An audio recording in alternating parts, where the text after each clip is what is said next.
Hi guys, welcome to my channel, Dabs Gracia Vlog. And guys, magluto tayo ng ginataang guys, naglagay muna ako ng mantika, then pag-isa-gisa lang natin to guys. Yan, sinabay-sabay ko na yung bawang, sibuyas at saka luya. Isa lang natin yan guys, mag-brown, mag-golden brown.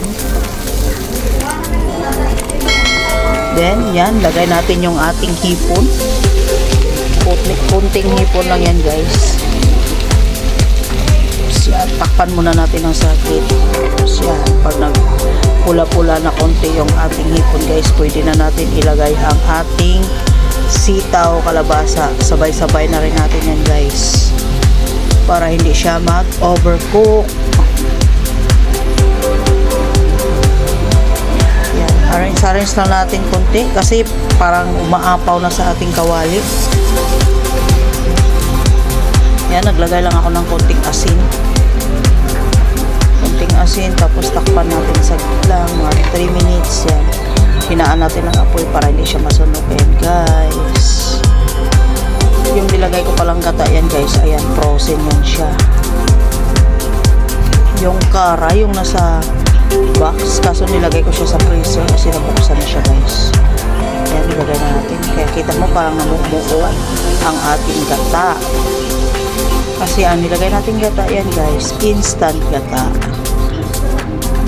Halo-halo lang natin ang ating sitaw, kalabasa na may gata. Nilagyan natin ng kunting hipon. Guys, mikos-mikos lang ang pagluto ng ating ginataang sitaw, kalabasa. Bali, ang nilagay ko palang gata lahat yan guys is 240 ml. Ang dami niya. Yan.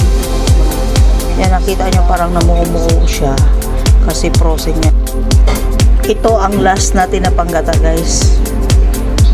Pure gata pa rin yan siya. Yung dinagdag natin kanina, naglagay lang tayo ng konti para maluto lang siya sa sitaw at kalabasa natin. Thank you for watching Dabs Gracia Vlog. Don't forget to like, comment, and share. Thank you guys. Bye.